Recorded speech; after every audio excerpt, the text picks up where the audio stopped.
Welcome to the Manufacturing Money Room with host Tolani Lawson. Tolani is an experienced CFO who works with manufacturing businesses to bring clarity to their numbers, especially when cash feels tight and decisions feel heavy. These are the conversations that usually stay behind closed doors. Until now, it's time to step into the Manufacturing Money Room. Welcome back. Let me start with something I hear often when I walk into a manufacturing business. We're working harder than ever. The team is flat out. Everyone is busy. And yet output hasn't increased or improved at the same rate. Margins feel tighter, deadlines feel harder to hit, and the business feels heavier than it used to. Here is the important question. If everyone is working harder, why doesn't it feel like the business is getting more efficient? This is what I call labor and efficiency drift. It's not a sudden breakdown. It's a gradual shift where effort increases faster than productivity. And because it happens slowly, it's one of the hardest profit leaks to detect. Let's talk about the treadmill effect. So let me build a picture here. Imagine your business 5 years ago. Lower volume, fewer customers, less complexity. Now, fast forward to today. You have more orders, there are more variations and more pressure. But here is often what hasn't kept up: the systems, the processes, the scheduling discipline, and the standard of work. What happens in a typical business? The business adapts. People step in, they work harder. So you have people starting to work overtime. Your admin staff is running overtime, they solve problems in real time. And on the surface, it looks like a commitment to your business. It looks like you have a strong team. But underneath all of that, something else is happening. It feels like you're running on a treadmill that's gradually speeding up. Listen to that again. It feels like you are running on a treadmill that's gradually speeding up. At first, it feels manageable. Then it feels demanding. Then eventually, you're just running just to avoid falling behind. That's efficiency drift. How does efficiency drift show up? It doesn't announce itself clearly. It shows up in small, familiar ways where you've normalized over time, not just occasionally, but it becomes an expected part of business. Setup times stretch, not because people are careless, but because there's more variation, more changeovers, and more complexity. Schedules are getting tighter but less reliable. There is more expediting and more reshuffling. And teams are spending more time coordinating, fixing, reacting, instead of executing smoothly. Individually, none of these feel like major issues. But when you put them together, they create a system where more effort is required to produce the same or sometimes less output. So the rowing analogy, let's look at that. Let me give you a way to visualize this. Think of your operation like a rowing team. When everything is aligned, everyone rows in sync.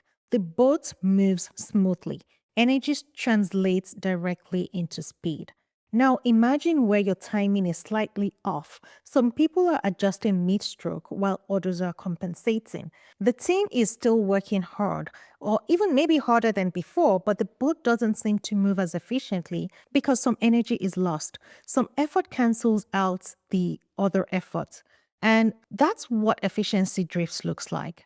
Inside a business, the work is happening. The effort is real, but the system isn't aligned.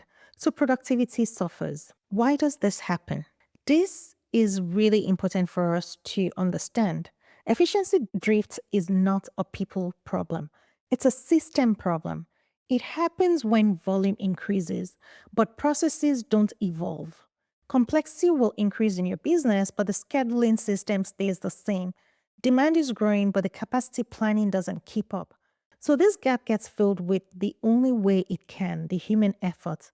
So people are staying late, they're working weekends and solving problems in real time just to keep things moving. In the short term, it feels like this is working.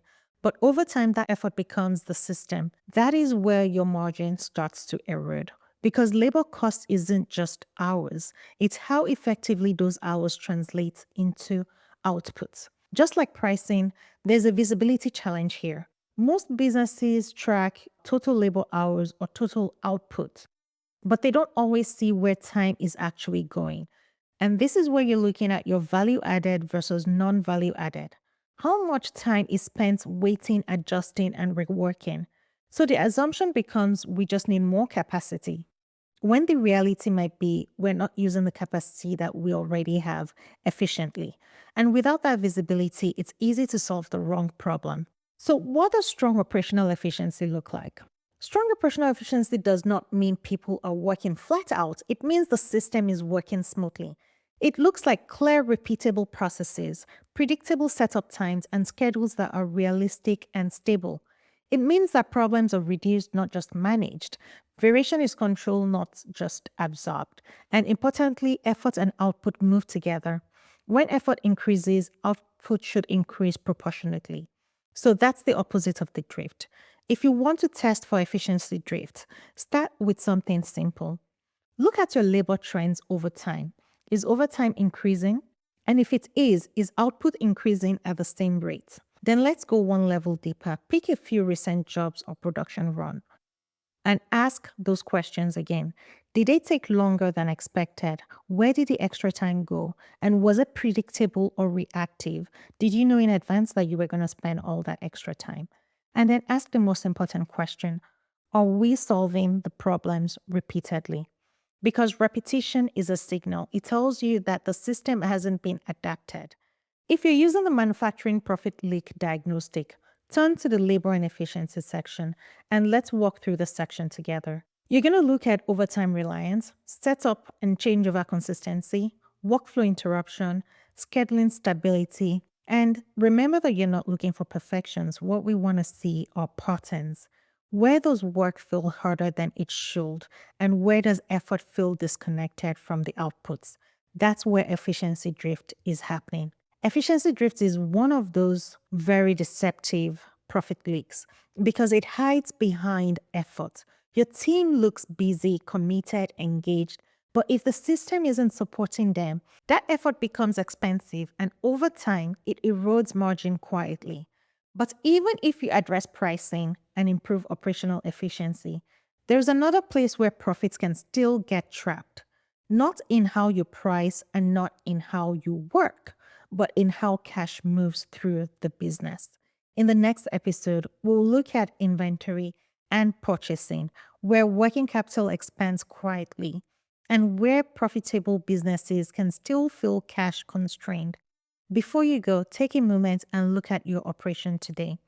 Not how busy it is, but how smoothly it runs. Because smooth systems scale, strained systems don't. I will see you in the next episode. And if you need some help with understanding your labor efficiency or what we call your labor drift, you can always reach out to us. Go on our websites, www.fiscal12.com, and book a call with us where we will walk you through those steps at no cost to you. See you in the next episode.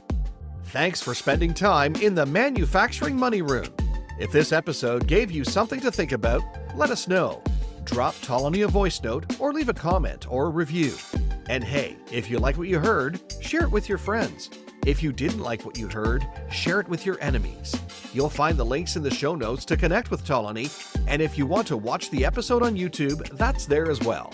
Join us next time in the Manufacturing Money Room, where it's all about better numbers, better decisions, better manufacturing.